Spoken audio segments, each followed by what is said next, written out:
Hi, my name is Seth Andrews, and this is End Time. It's like we're in hell or something. No, it's Hill Valley, although I can't imagine hell being much worse.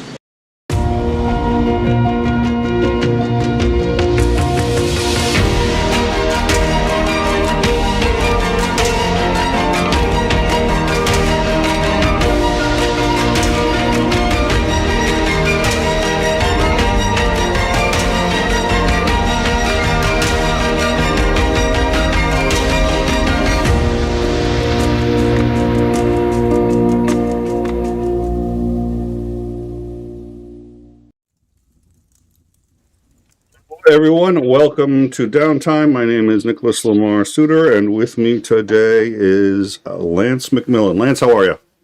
Howdy, I'm doing great.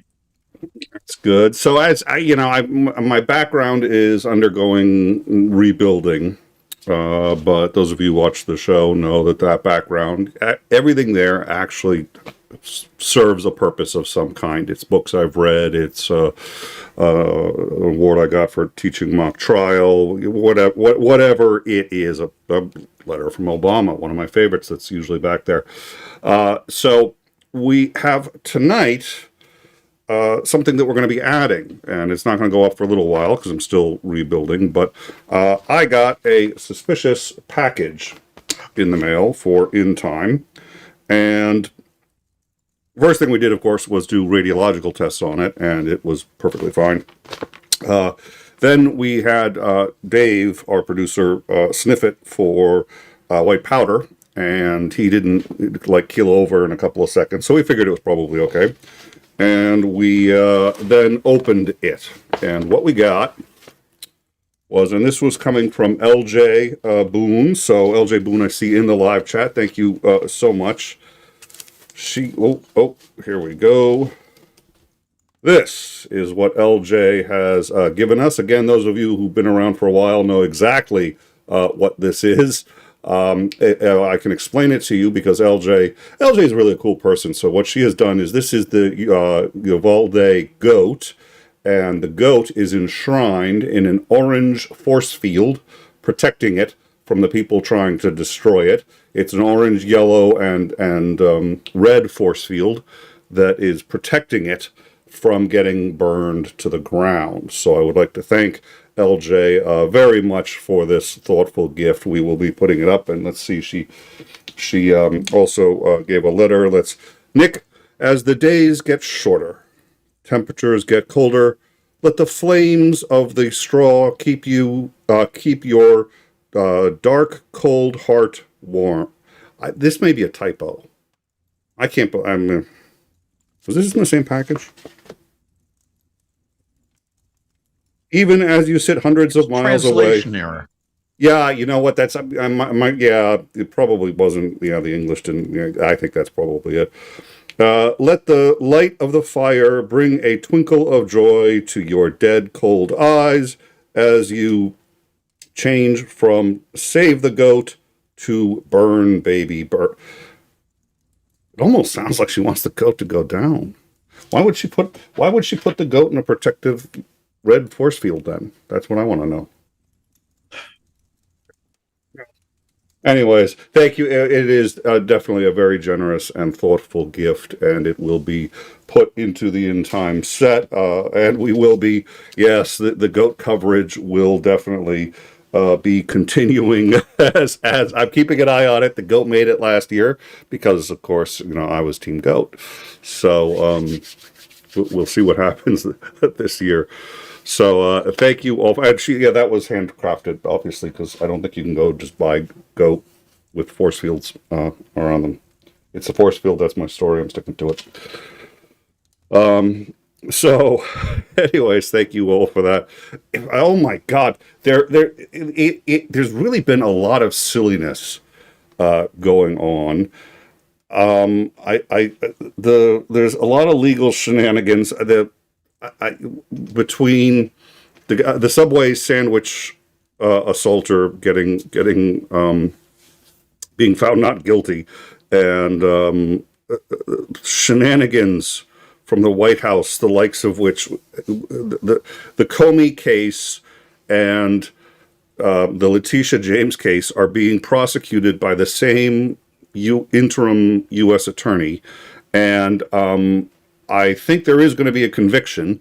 I just think it's going to be her getting convicted instead of the other two. So because she's made some very poor decisions. I think they've got her on at least 2 counts of lying to a grand jury, releasing grand jury testimony, failure to comply with a judge's orders. We'll get into that. It's very fun. But I think what we're going to start with is the heartwarming story of a medical emergency at the White House today. Yes. And it was, all of us, we suddenly went like, high alert. Okay, we knew there was a medical emergency at the White House, but there's a lot of people who works at the White House. And it turns out, I've forgotten his name, but he works for one of the big health insurance companies, if I recall, passed out. And it does happen. Anybody who does public speaking regularly has to be made aware and has to learn that your audience, sometimes if they're standing up, people will pass out, especially if they lock their knees, they get older. It happens. We're actually not designed to just stand like that for any significant length of time. So here is the footage of that incident. And actually, let me just quickly check the audio, make sure that... Now, before you air it, I think we need to point out something. In addition to the obvious person that's there, you also have R.F. Kennedy. Yep. He's present. And Dr. Oz. Sure. There they are. Yep. So there's R.F. Kennedy on the right, Dr. Oz. Oh my! Is he Surgeon General, or was that a nightmare? I think he's Surgeon General. All right, so let's watch as best we can and see what happened. Science and creating high-value jobs, but today we. Oh, are you okay? Gordon, you okay?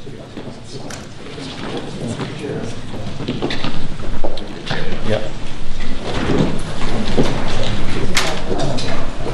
Press. We're going. Thank you, press. Don't wait. Don't record this. Don't record this. It looks bad. Right about RFK. We got to play that again. That was insane. The big orange man just stands there looking confused. So Trump really has no idea what to do. There was this one inscrutable photo. Incredible photo that's definitely worth 1,000 words. So you can see they're lifting up the guy's legs so that as much blood can go to his head as possible. It's very basic medical triage. Yeah. And Trump is just sitting there trying to look as presidential as possible. The 3 key people to focus on here. Dr. Oz actually rushes over and tries to help. Yep. Kennedy is the first man out of the room. I mean, that's an Olympic sprinting qualification score in how quickly he gets out of there. And the Orange God King still probably to this moment in time has very little clue on what the hell went on. So let's now keep an eye on RFK on the right, because this is very telling. Holy shit. This is, has been investing in America. We've been advancing science and creating high-value jobs. But today we... Oh, are you okay? Gordon, you okay?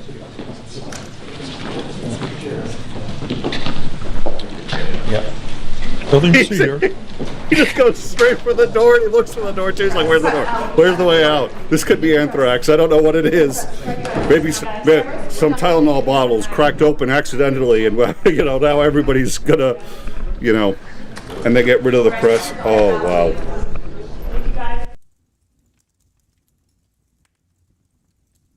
So, he's just standing there like twiddling his fingers going, oh, well, nobody's told me what to do. Now, I would like to contrast that. So, That is one time that Trump clearly just had difficulty taking charge and showing what kind of leader he is. Meanwhile, this is his first term at the NATO summit. It's in the back. Literally shoving. By the way, shoving. I deserve to be in front. I'm important. No, the word is impotent, dude. Impotent. So that's him around other leaders, and this is him during a crisis.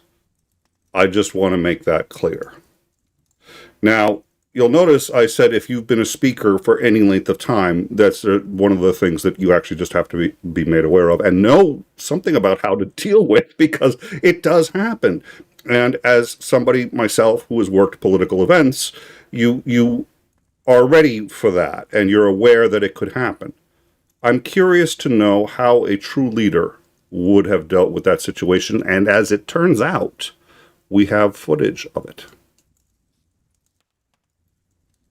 I was frustrated once he found out that he was saving $900 a month on his health insurance. And John's right. The website's going to get fixed. He has to get it for the first time, to lift from the American people the crushing burden of unaffordable health care, to free families from the pervasive fear that one illness. There you go. You okay? I'm right here. I got you. No, you're okay. This happens when I talk too long. Why don't you go? You got it? Yeah. Come on.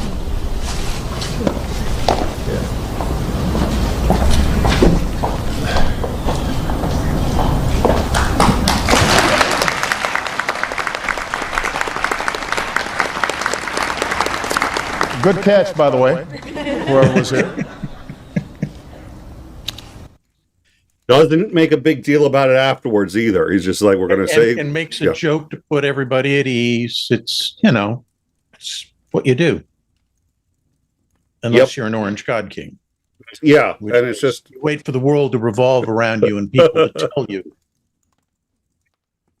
He's so... And you could tell he's frustrated that people are paying attention to someone other than him. Oh, yeah. That's not... Yeah, he's sitting there, he's got his two fingers on the desk, he's just so like, why aren't people paying attention to me? This is really important. Doesn't say anything in the schedule of events, somebody passing out. Yeah. The situational awareness too, it's like he knew something was wrong behind him, and was just, it was, night and day. So, I just thought, and it's yeah, and RFK, wow. Was that the zebra or the giraffe?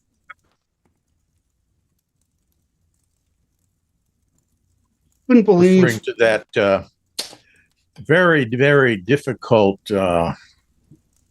mental acuity test he took. Yes, the IQ test that it took him 3 or 4 tries to remember to get his perfect score. Well, it took him 3 tries to get the perfect score. It took him 3 tries to remember what kind of test it was, and he got it wrong. He kept saying, well, it's an IQ test. Well, it's actually for mental acuity. Well, they give it to you if they're worried that maybe your faculties are, I'm just sitting there going, you're getting closer. You're getting closer. It's a dementia test, dumb shit. Oh, dear Lord. And then he's had some really rough times in court. The tariffs went before, were argued, the oral arguments yesterday before the U.S. Supreme Court, and all of the justices seemed to be against the tariffs, which has been a toss-up for a number of reasons. We know that the conservative wing are Trump sycophants. Most of them are Trump appointees. And they have yet to hand him any significant losses. Having said that, most of what they've done is on the shadow docket. Most of what they've done is just overturn temporary stays, so he hasn't had serious legislation up there, at least that much of it, this term. And this one is opposed by major businesses and most of the people who actually donate and fund. I'm sorry, I mean, I know that nobody on the court is funded, but the people who actually make that money do not like the tariffs. And so there is a pretty big rift between constituents on that court. So every report I've heard from CNN to Reuters has said that the justices, all of them, were very frosty and asked some very pointed question of Trump's tariffs, including at one point, well, if you can just ignore this law, what's to say you can't just ignore every law? And I was just like, well, that was a little on the nose. Yeah, yes. That's the point.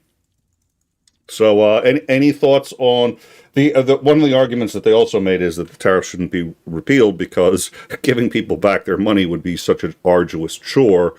Amazon, Walmart, Target, a number of corporations are a part of this lawsuit saying we deserve full refunds. What he's done is illegal.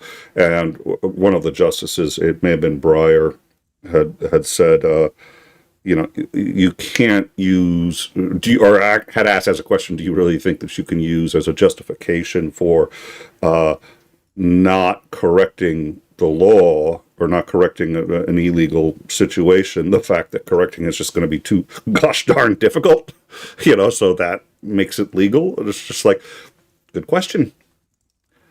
That's a good question. It goes back to the old too big to fail argument. Yeah. The same principle. Yep. As long as you can hold the U.S. economy hostage, you can do just about anything you want. That's what the Republicans learned when they screwed with the debt ceiling the first time.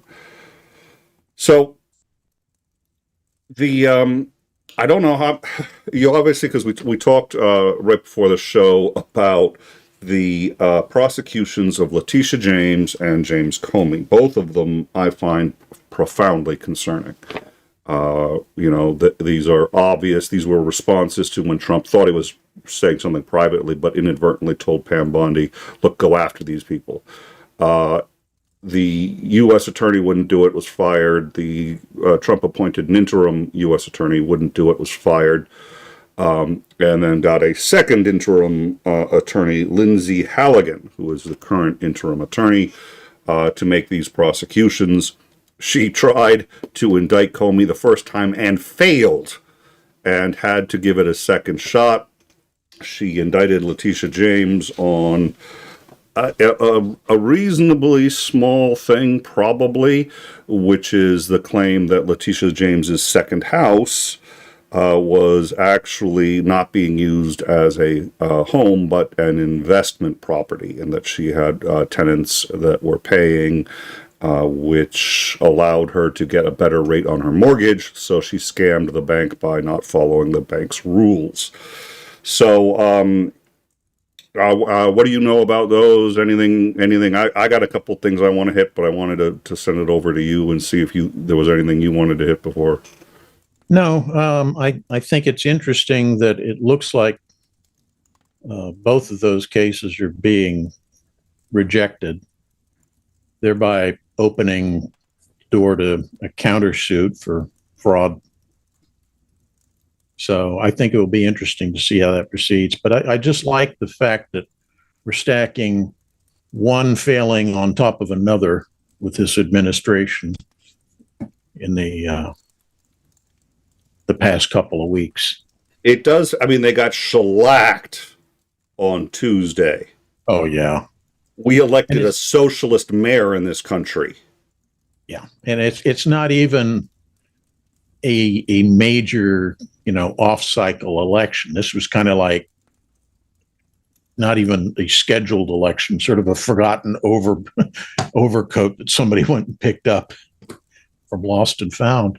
I mean, we had a couple of local elections in my area where a previous senator had retired, and in my state, the party gets to nominate somebody as a temporary replacement until the next November that comes up, and then they run an off-cycle election, which they did this time.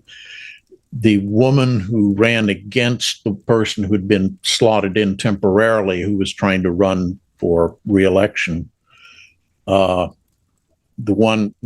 Republican who was running against her is a woman who'd been re-elected in this district as a representative, not a senator. These are state level offices, just to clarify. I think she's been reelected 5, maybe 6 times. I can't remember.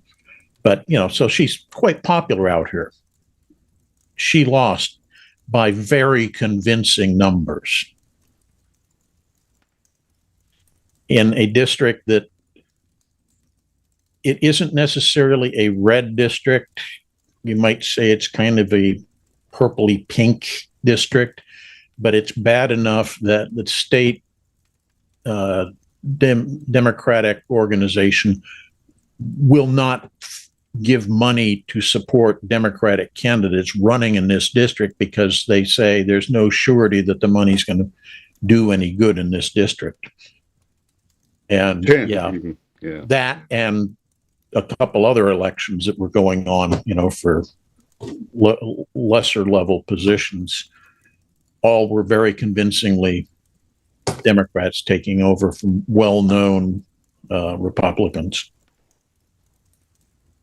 So let's talk a little bit about Lindsay Halligan. She is the interim U.S. attorney. And she has done some really strange things in the last couple of days and or weeks, and I think it's probably worth talking about. So first of all, she is prosecuting both Comey and Letitia James. She's doing so at the request of Pam Bondi, who had to fire several people in order to find someone who was willing to prosecute. She went through at least one grand jury with Letitia James, and it looks like maybe 2, and she went through 2 grand juries with Comey before she was finally able to get the bar of a grand jury, which is, I think, probable cause to make these indictments. Now, the New York Times did an article where they caught up with Letitia James's, I want to say her niece, who was living at the second home. And it turns out that the niece reported that she had been living there for free and that she had paid rent once a while back, but was living there for free. They found the original terms of Letitia James's deal with the bank, and it said that A, she could in fact rent it for short periods, which the niece appears to have confirmed happened, but also she could have her family living there for extended periods rent-free, which is what was happening. This would seem to be completely exculpatory of the whole case. So, Lindsay Halligan did what any Trump lawyer... Lindsay Halligan, by the way, got her BA in broadcast journalism. She came in 3rd runner-up in the Miss US Colorado USA pageant, and did work as a intern at the Innocence Project and a defense attorney for an insurance firm. So she's worked as a defense attorney. This would be her first time ever as a prosecutor, and she's the fucking she is the head prosecutor essentially for the United States government. She's never been before a grand jury before. Yes, she's broadcast journalism. Is there anything that doesn't get covered as qualification by that? I mean, if you can get on Fox News and lie your ass off, hey, that's qualification as far as I'm concerned. Yeah, yeah. Well, and that makes what she did even crazier because she should have known better. Broadcast Cat asks if she gets disbarred. I think the court should pick the next one, not Trump. Well, it looks like Trump can't pick the next one, and she'll be lucky not to be in jail given what she's done. So let's talk about what she's done. In this particular case, because she's been loads of fun in each of these cases. In the Letitia James case.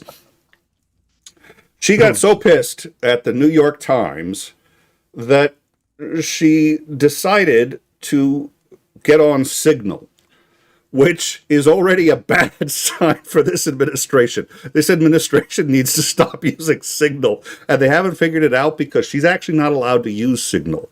It is illegal for her to discuss the case on anything other than pre-approved. And we know this from the last time this happened. It was a Signal chat with an 𝐒𝐸. It applies to her too.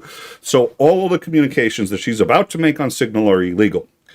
So rather than contact the New York Times, she contacted someone named Anna Bauer. Now, those of you who recognize the name, the reason is because she is, I forget, let's see, she's, what's the name of the, she's occasionally on Legal Eagle.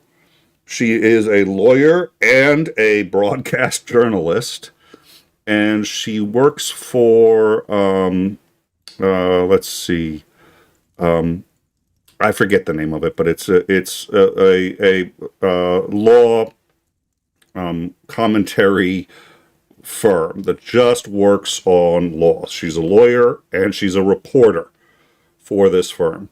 And Halligan, for whatever reason, decided to contact her.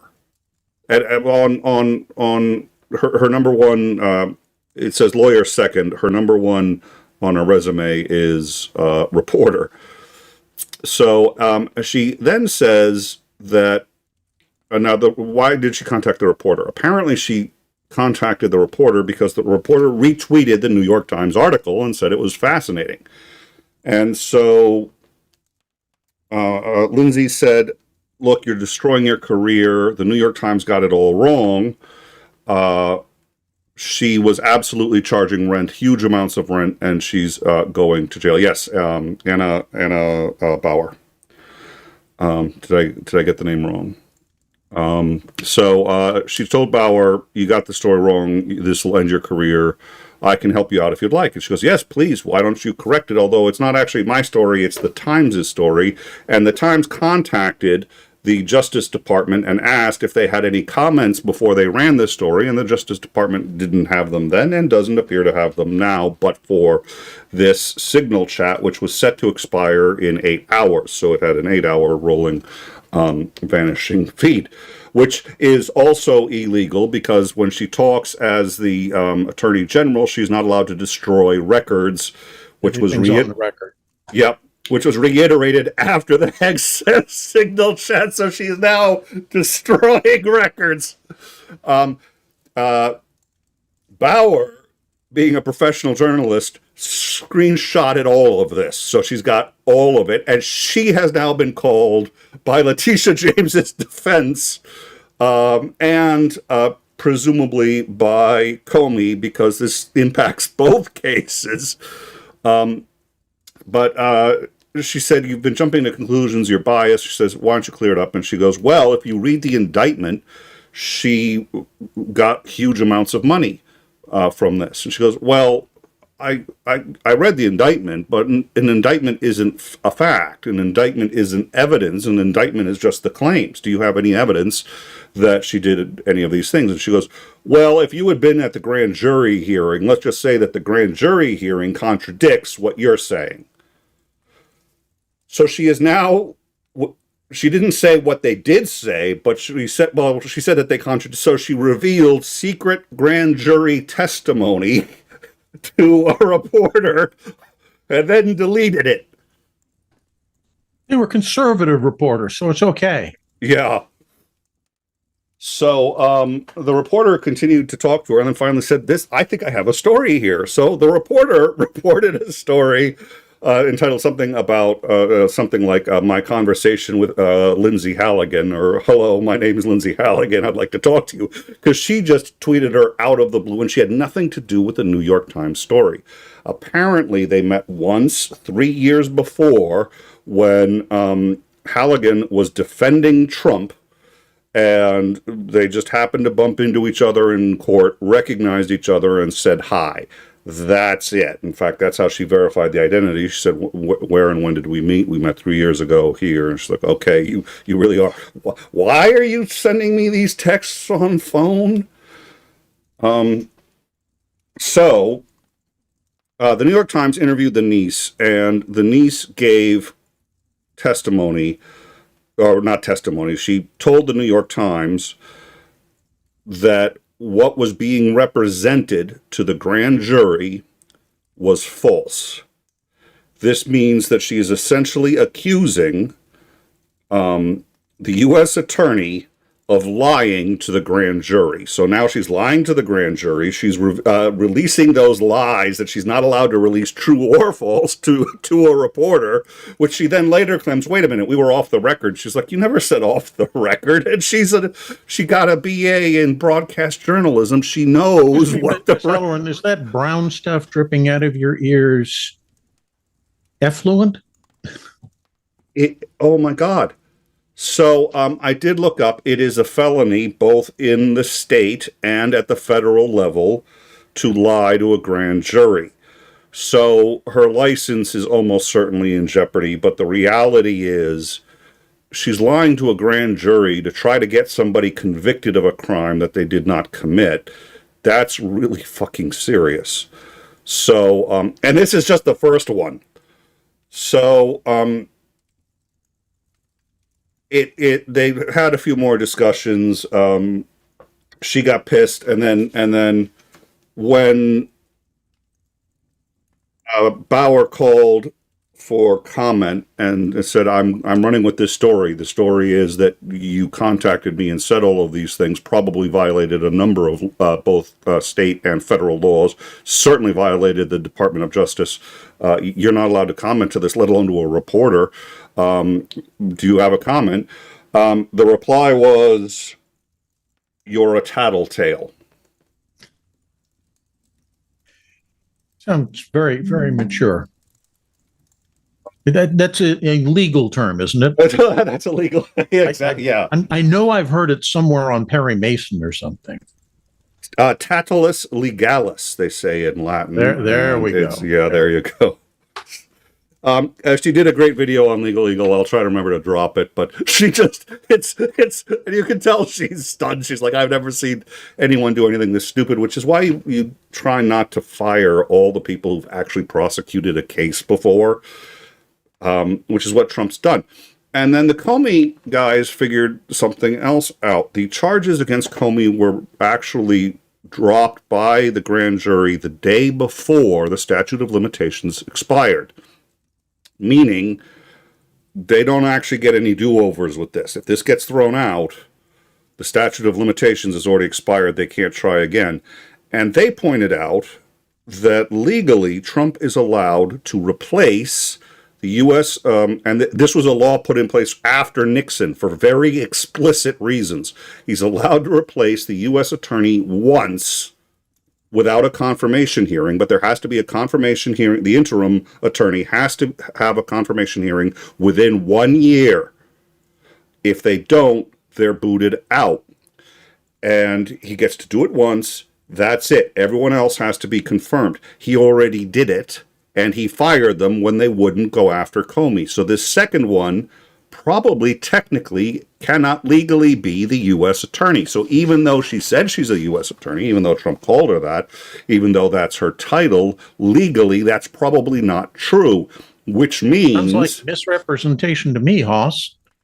Well, even if she thinks she's the attorney, if she in reality doesn't hold that position, that means all of the testimony to the grand jury is invalid. That means that grand jury is invalid and has to be thrown out. the net result is they would have to hold another grand jury, but they have now gone past the statute of limitations. So the net result is, now Comey has not asked for a mistrial, but it looks like that's going to be inevitable. But it gets worse because the Comey lawyers also pointed out that she was the only one to talk to the grand jury. Nobody else talked to the grand jury. She didn't call any witnesses. And she's not allowed to testify to things that she wasn't present for. So how was there an indictment? Nobody knows how Comey was indicted. She was the only witness for the grand jury. Was the prosecutor herself? That makes no sense.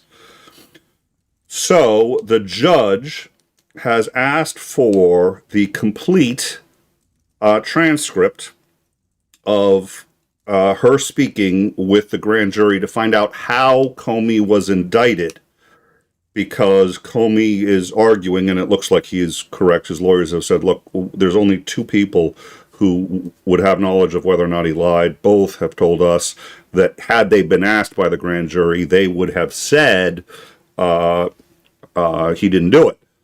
So, A, she's ignored exculpatory evidence, which she did in the Letitia James case. And B, he's the only witness. So what'd she tell them to convince them that they should indict?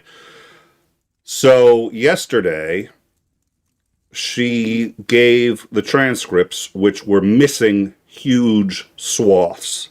The judge was phenomenally displeased. Yeah, I know, right? It's like, and said that she will have the entirety without excerpts, and he railed into her and said he wants the entirety of the transcripts between her and the grand jury, and he wants them by Thursday, 5 p.m. So that's today. Presumably either he's gotten them or he hasn't. We don't know. We're going to find out tomorrow. But it looks like she lied to two grand juries. It looks like she's been withholding exculpatory evidence to two grand juries, both of which is she can get a loss of license. Lying to a grand jury is a felony. She has revealed grand jury testimony to a reporter, which she's not permitted to do, and she has deleted official communications from her office to a reporter in ostensibly a cover-up. So it looks like she's facing, she'll be lucky if all she gets is a loss of her license. This is staggering.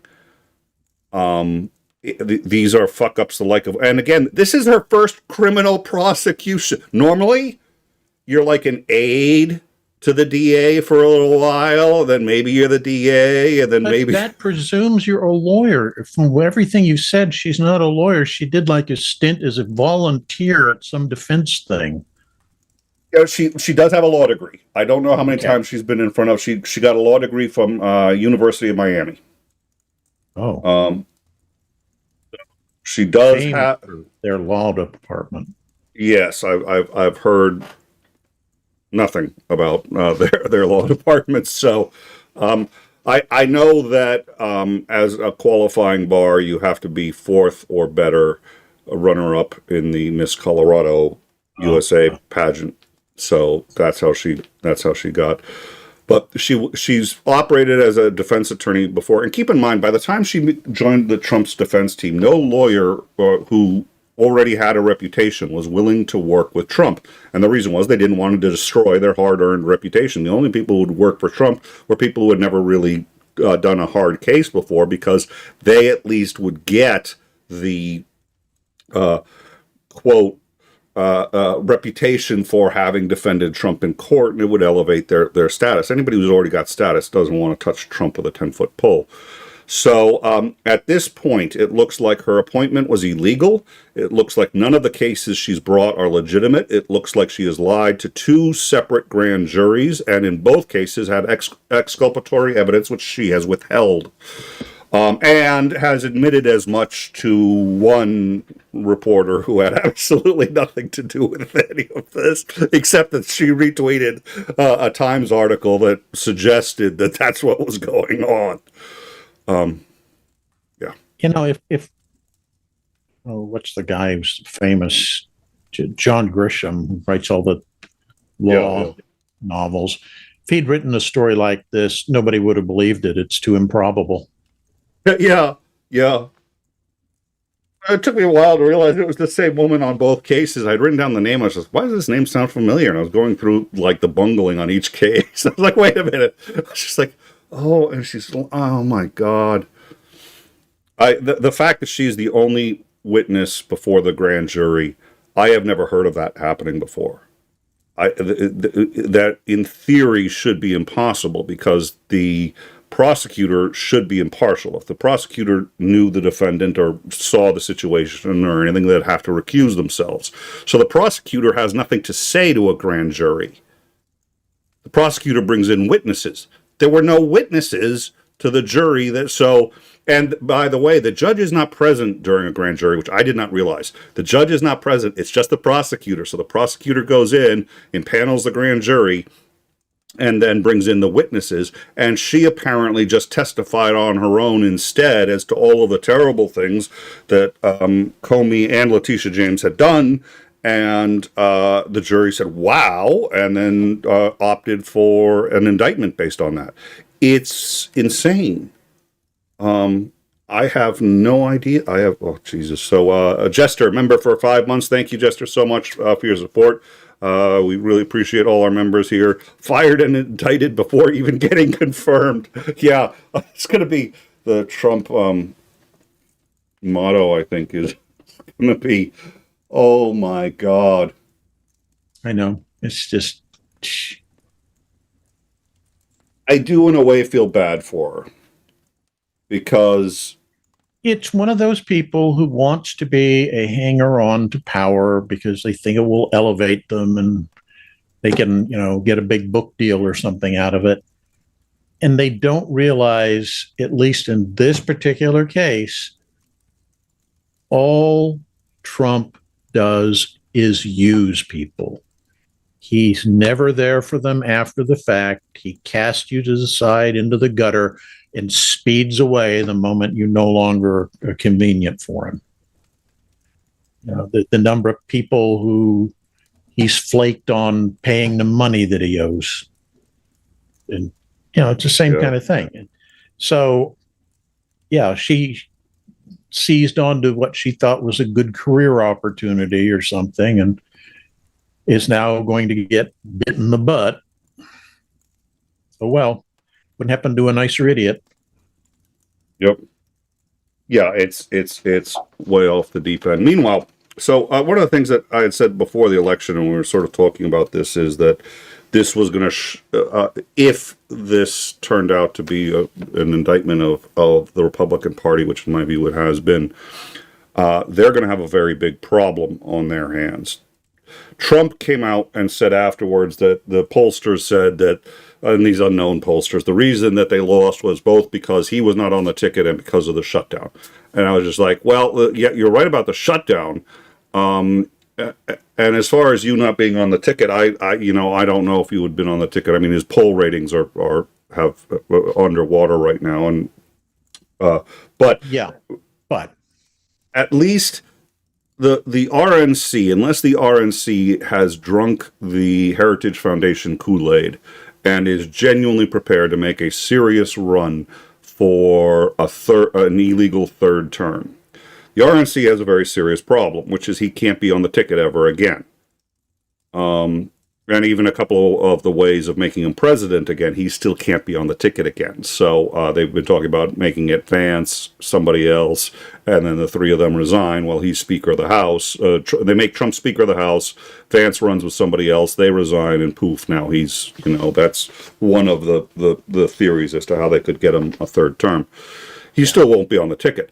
So, I mean, I think there's some truth to the argument he wasn't on the ticket, which is why the elections didn't go as well as they anticipated.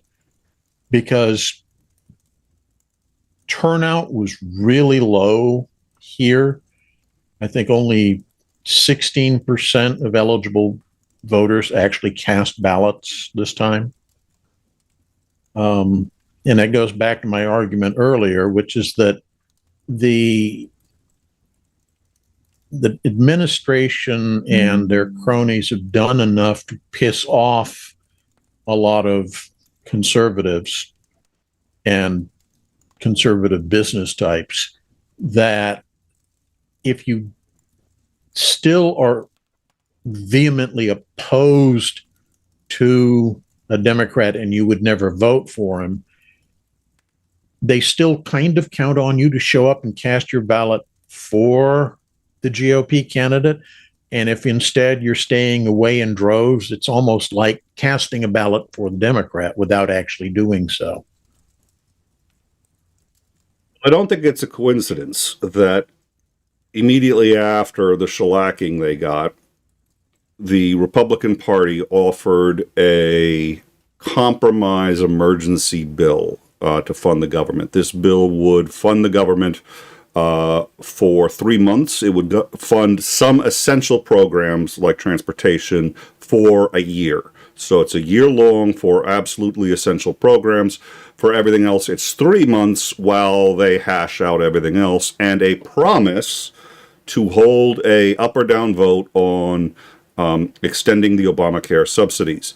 Now, the Dems apparently are being very tight-lipped about what they think about this. They really do need to keep their unity, and all it takes is 2 or 3 getting peeled off on this, and they lose the advantage they've got. Right now, it looks like they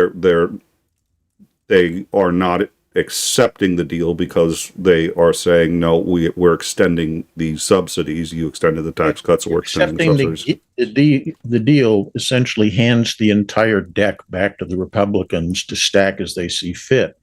You've got them over a barrel, hold them to it, make them compromise to something you can agree with. Don't just, like they always tend to do, cave in.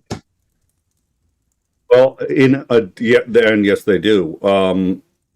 In addition to that, the New Republic has come out with a story which says that a number of conservative representatives with ties to the FBI and Justice Department have told the New Republic that the true details of the Epstein files are, quote, worse for Donald Trump than previously reported.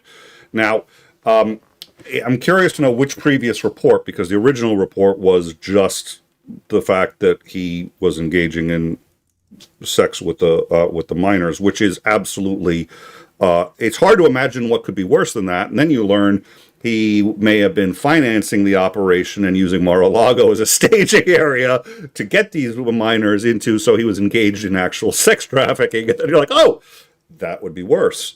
So I don't know if they're talking the first or the second. If it's worse than the second, holy smoke.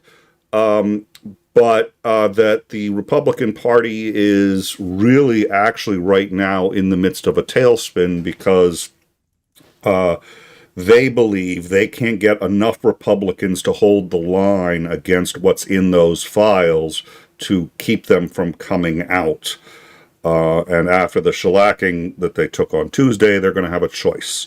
The choice is stick with Trump, who has thus far been Teflon and been able to get, I mean, really weather storms, the likes of which even Clinton couldn't have. I mean, makes Clinton look, but or be in the front of the pack that condemns him and goes against him and tries to rebuild the Republican Party. The fact that apparently that discussion is actually being had at a level where they're willing to tell the press about it is staggering, in my view.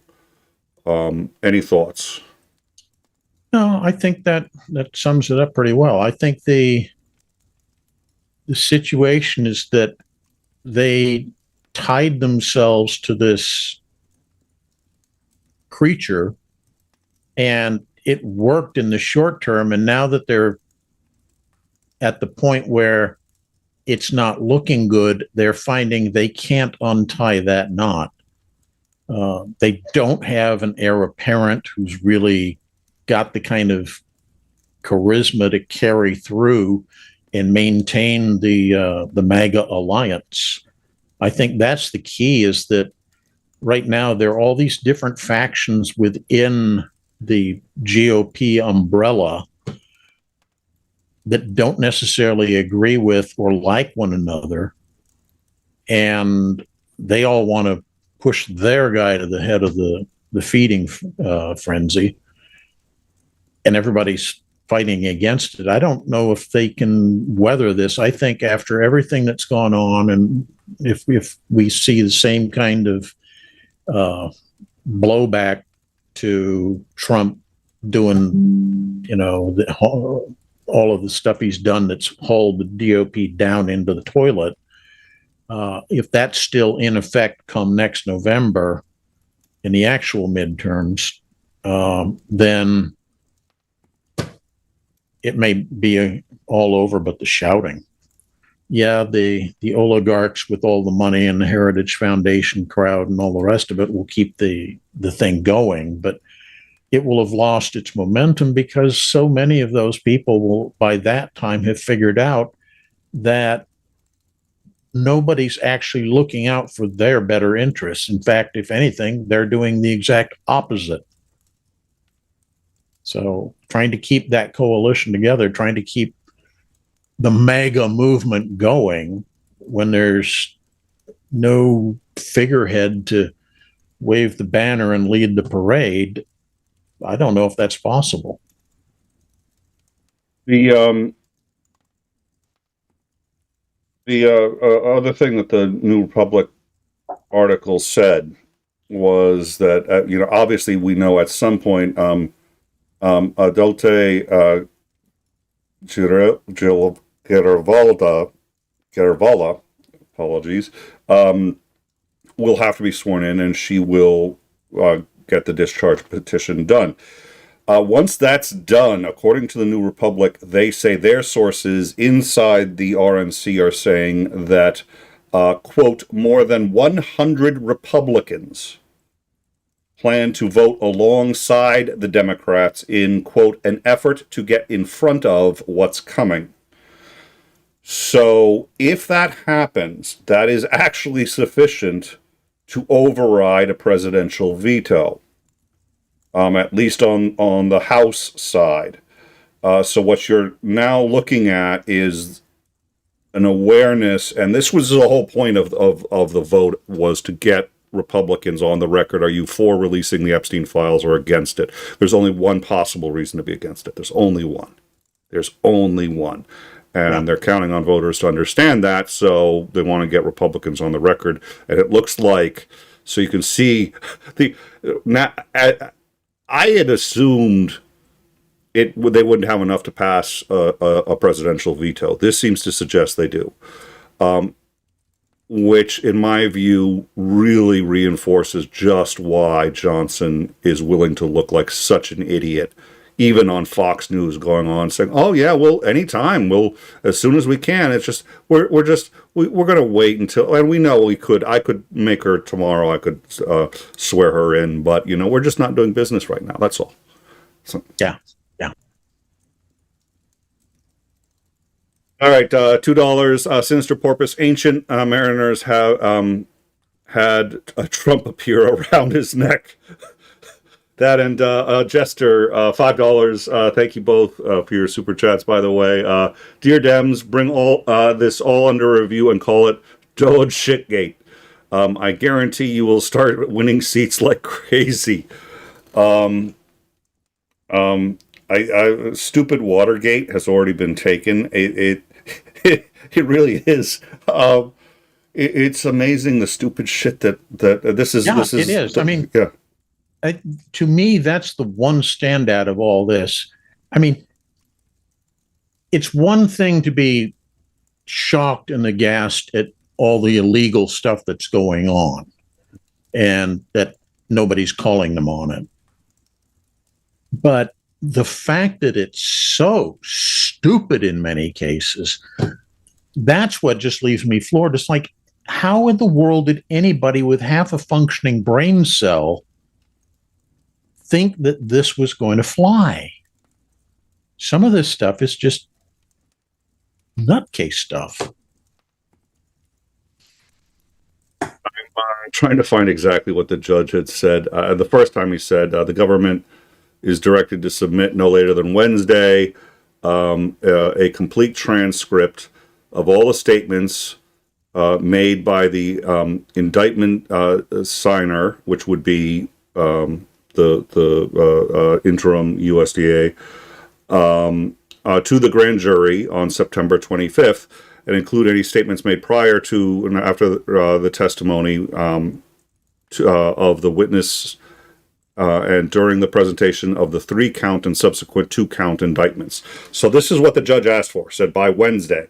And then yesterday, she submitted this partial thing. And the judge just ripped her a new one and suggested that the reason he wants to see it, and that it wasn't 𝐒𝐚𝐬 who demanded that they go to it. 𝐒𝐚𝐬 was arguing she's not the interim U.S. attorney. She's not. So she can't indict. And the judge of his own volition said, I want to see all the testimony because something doesn't pass the sniff test. So he already thinks she's lied to the grand jury. He hasn't said it, but she's not. And so she's just like, here it is. It's missing a few segments, but don't worry about that. Really? You better to just submit the whole thing. Whatever's in there, he's gonna. If she came back today with saying it's been destroyed or something, it wouldn't surprise me. But €5 from Grunge Thing. Do you guys still think Ukraine isn't related? Do you guys still think Ukraine isn't related to the stupid shit going on? Nobody here, I think, ever thought, I don't want to speak for Lance, but I don't think anybody here thought that Ukraine had let me rephrase it. I think Ukraine has very little to do with what's going on. Putin has a huge amount to do with what's going on, and his interest in Ukraine. I think it does have something to do with what's going on, but it's indirect. It's not direct. Yeah. And I think a lot of it is that Putin's trying to put pressure on his protege, and his protege being, as everybody who's ever followed any of the history of him since he got into adult life, can't follow through on anything. And so I think that part of it is that he's trying to string Putin along as long as he can. But, I think it's a case of, the situation of, how much aid are we going to be giving Ukraine once he finally says, well, I better start trying to do something to make myself look palatable to the world. You try to get on the good side of the voters before they pressure everybody into this time impeaching me and actually sending me to prison. Would you say that what's going on in Venezuela is directly tied? Our attacks in Venezuela, would you say that's directly tied to Ukraine? Not directly, no. I think that's it. It's all, again, part of the distraction thing. I think we're making Venezuela an issue because we need to get the American media and population focused on something other than Epstein. We need Tariffs to focus on other than Epstein. We need all of this, giving aid to Argentina. And it's all part of the grand system of, he knows that if that information comes out, his support among MAGA is going to drop by 50%. Because it's one thing to be accused and more or less proven in public forum guilty of paying hush money to a porn star who you cheated on, while your wife was pregnant or whatever it was. That's one thing. People can forgive that because it's, in the conservative sect, great men are given dispensation for their sexual exploits. They can kind of turn a blind eye to that with an understanding that, yeah, we expect that. But the moment you progress from that into not just pedophilia, but human trafficking for putting pedophilia victims at, the beck and call of exploiters. Yeah. All those good church-going Americans probably aren't going to be able to say, yeah, I can turn the blind eye to this one too. You did. There'll be a significant number who will still say, oh, yeah, it's all a setup, it's all phony, it's all fake news. But enough people on his bandwagon are going to jump off that it will destroy not just him, but the GOP in general terms. Because if enough people jump off, then all the pressure that's being applied to guys who were elected to Congress will start to say, yeah, maybe we need to do something about this guy to save our own political careers. And if he ends up, the reality is, if he has a heart attack or if he ends up otherwise out of office before it happens all the time. Well, deceleration sickness, we like to call it. Yeah. It's not, don't blame the windows, and it's just an acute case of deceleration sickness. Before he's got a chance to pardon Hegseth or anybody else, whom, by the way, and I think you pointed this out, it looks like he would pardon Hegseth. Of course he wouldn't. He's pardoned so many people, but all the people that he's pardoned, for the most part, still can do something for him. When he pardoned all of the January 6thers, that wasn't for nothing. He expected loyalty and fidelity in return. And if there was any of them that were in a category that were for ICE and I'll forgive all sins. Yep. So, if his life ends up taking a turn, I don't think he's going to have any loyalty to the people who broke the law for him, and with the understanding that they were going to get a pardon. And Hegseth is a huge one of them, because Hegseth's guilty of murder too. Yeah. Yeah.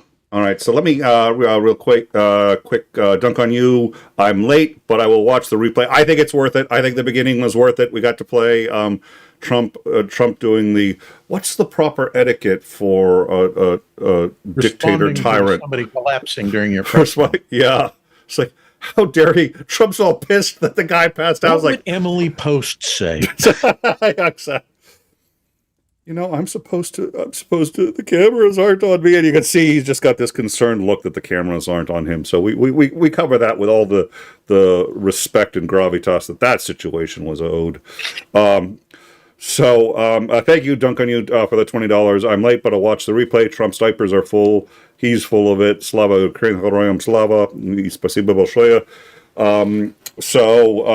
We cover that. We cover the hilarity to the point of you can't make this shit up on the Comey and Letitia James indictments, which looks like came from somebody who, A, is not legally the interim U.S. attorney, so she can't indict anyone, and B, lied to multiple grand juries and committed a number of other very serious crimes over the last, say, month and a half, and especially over the last 2 weeks. So go back and watch. It'll be fun. I have a quick question. Yes, sir. The Comey and Letitia James indictments. Yes. Those are federal indictments, right? Yes. No. Well, they were indictments in the, let's see, she is acting as, it was a federal, it's a federal judge, so they had to have been federal indictments, I would assume, yeah. Okay. So, assuming that the judge decides to take umbrage and throw the literal book at her, nothing preventing the orange one from pardoning her.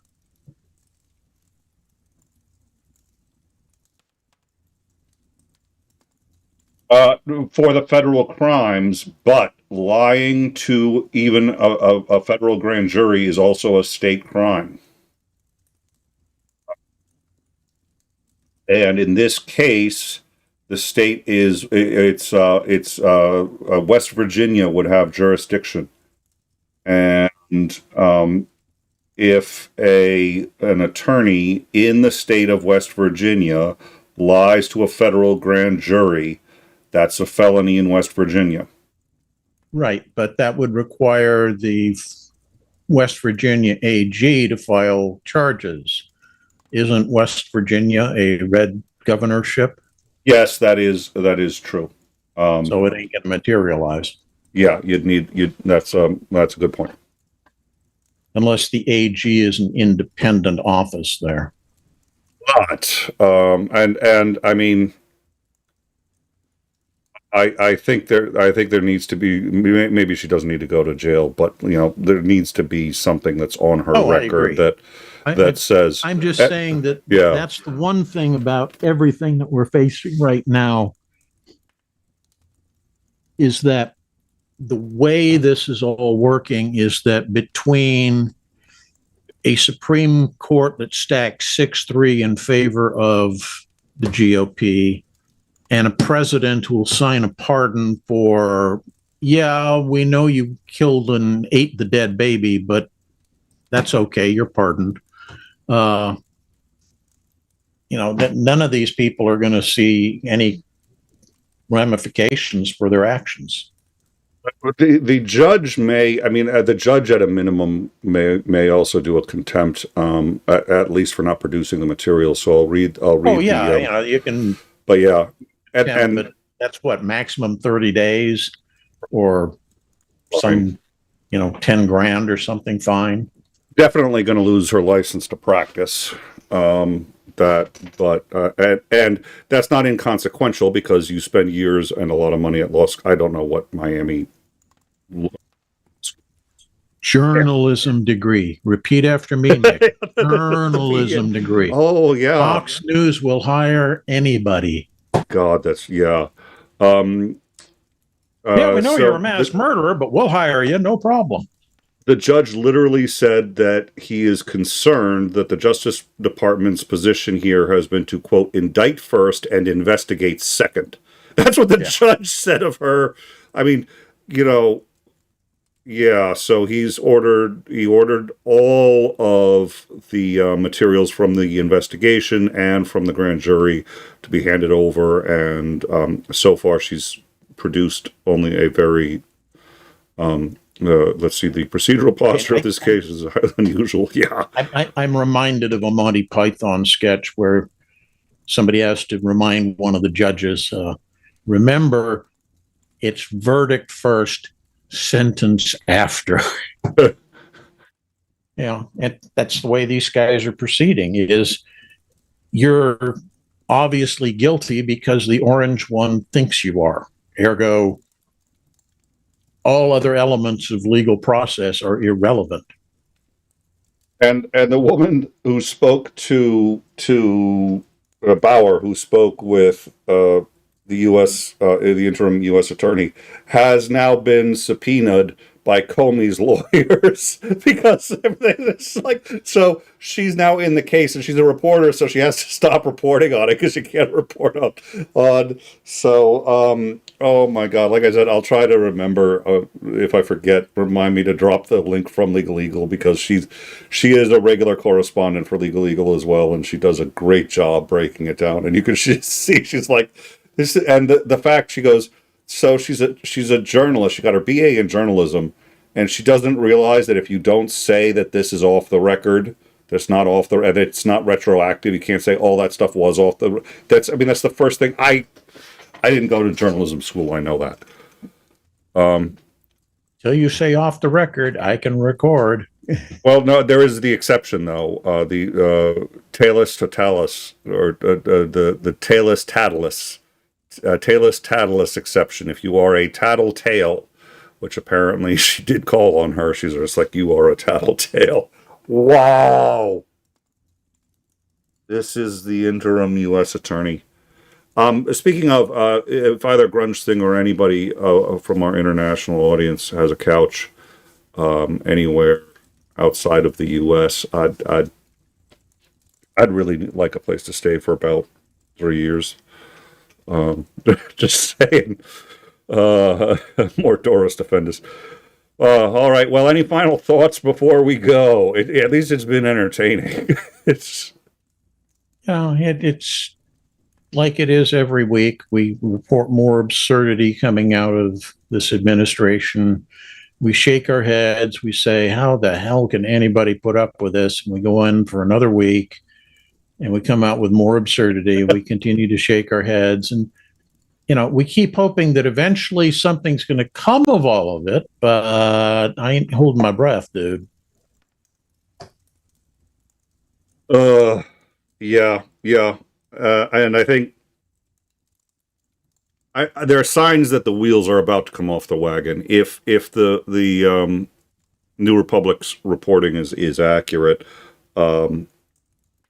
anybody who's left in the Republican Party that's even remotely serious is aware indictments are going to start coming down. Things are about to start to get really bad if that Epstein stuff gets out, and it looks like it's going to get out.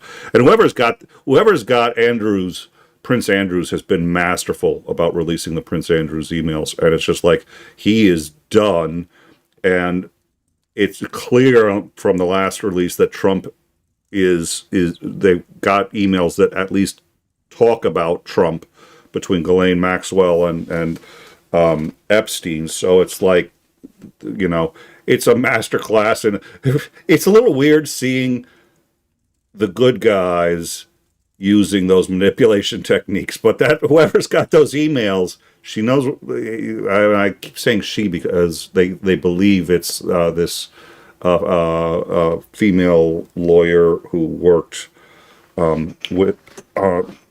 I forget who they think it is, but anyways, whoever it is has been releasing them masterfully. So release one more that contains Trump over the as soon as the government comes back from shutdown. Oh dear Lord.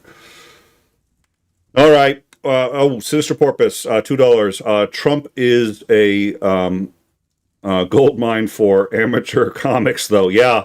You don't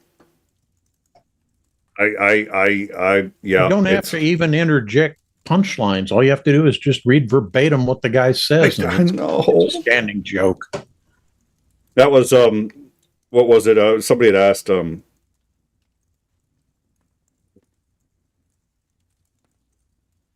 the Daily Show. Colbert? Fallon? No, the main original, the big one we all think of when we think the Daily Show. I know who I can see his face. I can't think of his name. Yeah. John Stewart, thank you, Porpoise.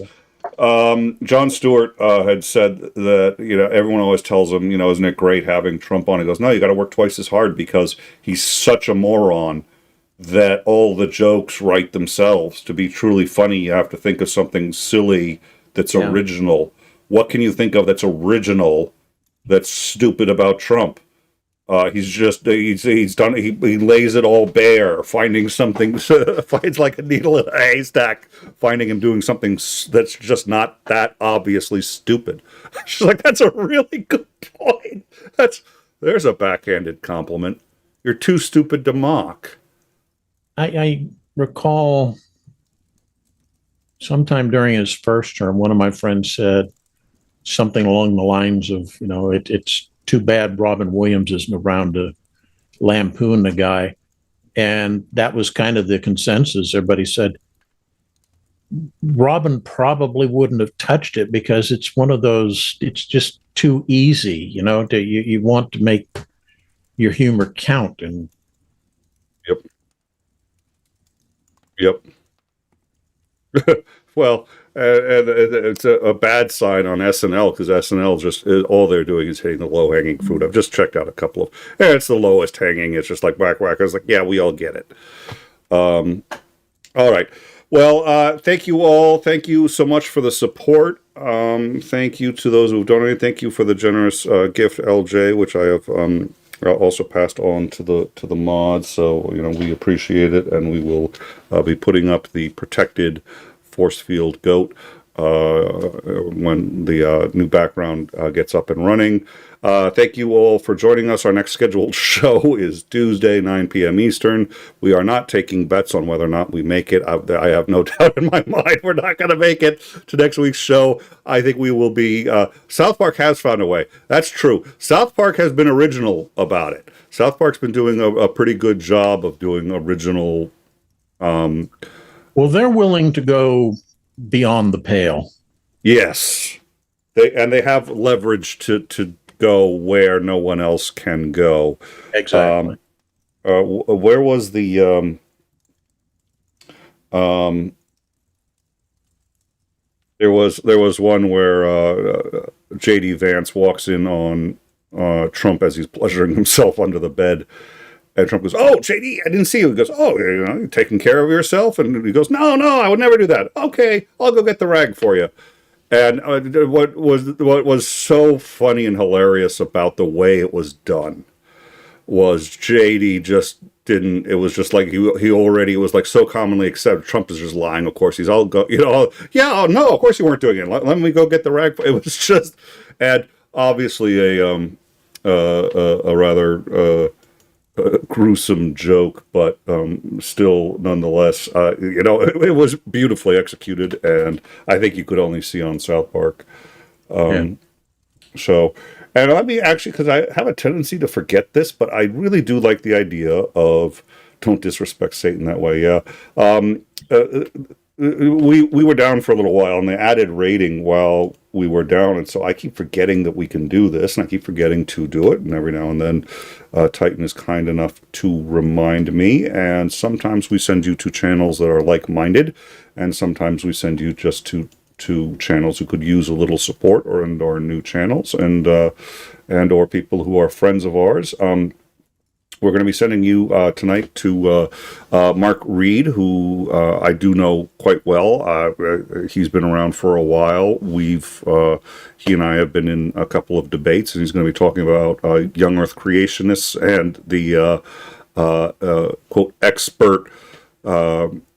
experts who have been lying about evolution and the evidence thereof, and being that I have the BA in philosophy and a concentration in religion, I find that fascinating, and he is one of the smarter people you will see on YouTube. So we're going to send you down over to him, and hopefully you will enjoy that. Please do tell him I said hello. I'll definitely stop in a little bit myself in a little while after we're down and everything's takes like 20 minutes to get the system up and running, 20 minutes to bring it back down.